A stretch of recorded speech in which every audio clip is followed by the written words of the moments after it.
Assalamualaikum warahmatullahi wabarakatuh. Perkenalkan, kami dari kelompok 3 manajemen perbankan syariah ingin menyampaikan beberapa materi tentang penerapan risiko pada penerbangan syariah, yaitu risiko hukum dan risiko operasional.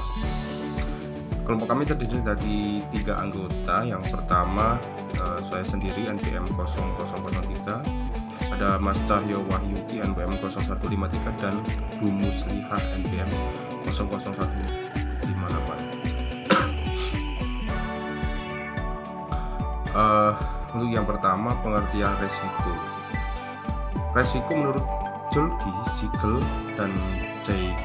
Kasim mendefinisikan resiko pada 3 hal.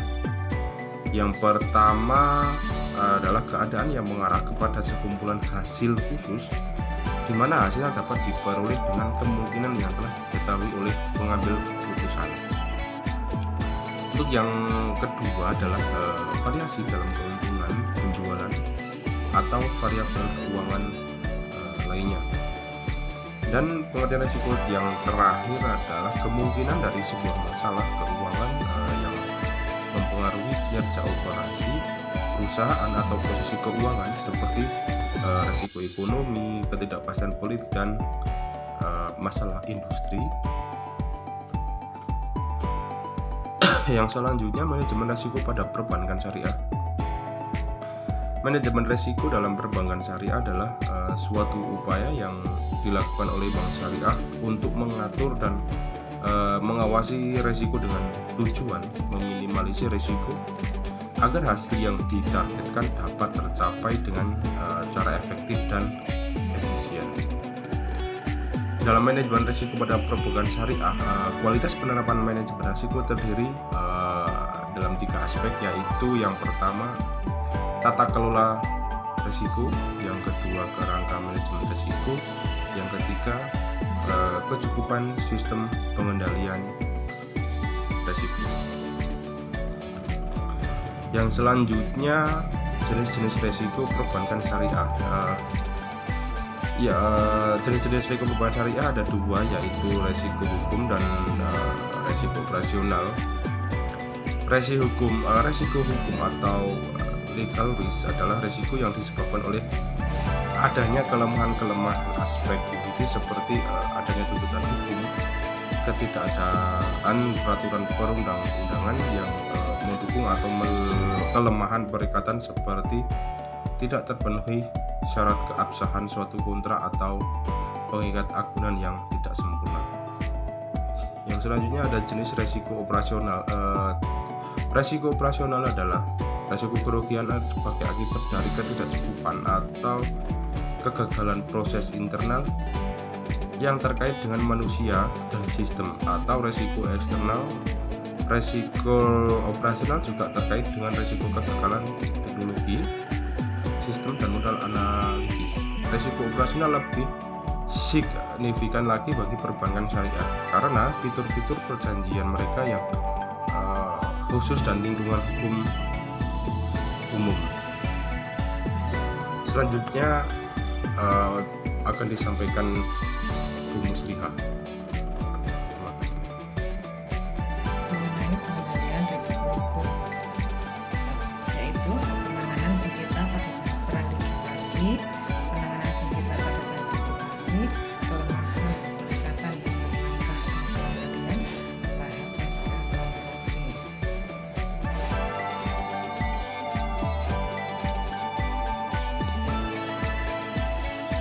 Kebijakan, prosedur, dan penerapan limit pada risiko hukum. Bank harus memiliki kebijakan dan prosedur untuk mengendalikan risiko hukum secara tertulis yang disesuaikan dengan strategi usaha bank. B. Prosedur untuk mengendalikan risiko hukum tersebut harus disetujui oleh direksi dan dikomunikasikan kepada seluruh jenjang organisasi sehingga prosedur tersebut dapat diterapkan secara efektif. C. Bank harus memiliki dan melaksanakan prosedur analisis aspek hukum terhadap produk dan aktivitas baru. Yang D. Bank harus memiliki satuan kerja atau kelompok petugas yang berfungsi sebagai legal watch untuk risiko pada seluruh pegawai pada setiap jenjang organisasi. Satuan kerja atau bagian hukum, satuan kerja manajemen risiko, dan satuan kerja operasional harus secara bersama-sama menilai dampak perubahan ketentuan atau peraturan tertentu terhadap eksposur risiko hukum. Bank harus memiliki kode etik yang diberlakukan kepada seluruh pegawai pada setiap organisasi guna meningkatkan kepatuhan kepada ketentuan intern maupun ekstern.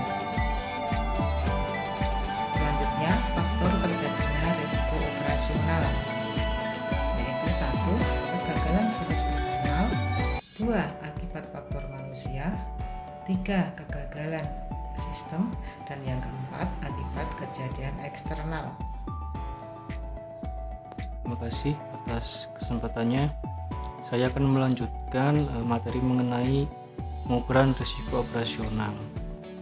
Di sini dijelaskan bahwa risiko operasional diukur berdasarkan 2 faktor, yaitu risiko yang melekat pada suatu aktivitas atau inherent risk, dan sistem pengendalian risiko atau risk control system.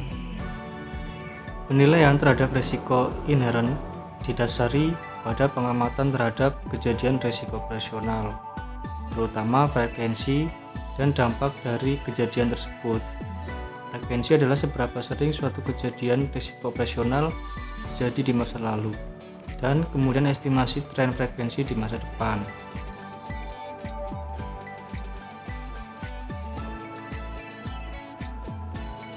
Kemudian ada pengendalian risiko operasional. Yang pertama, menghindarkan risiko atau risk avoidance. Kemudian yang kedua, menerima risiko atau risk acceptance. Dan yang ketiga, mengalihkan risiko kepada pihak lain atau risk transfer. Yang keempat, mitigasi risiko dengan melakukan kualitas kontrol.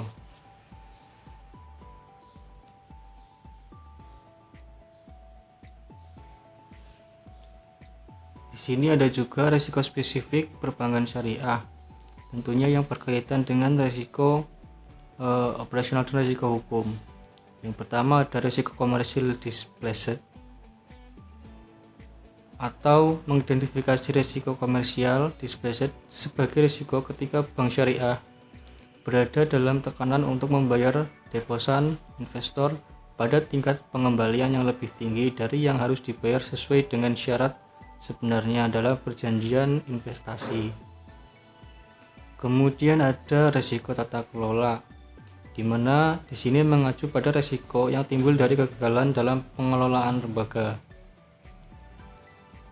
Kemudian ada risiko penarikan, yaitu risiko yang berasal dari tekanan kompetitif dari bank syariah lain atau dari bank konvensional yang memiliki unit usaha syariah.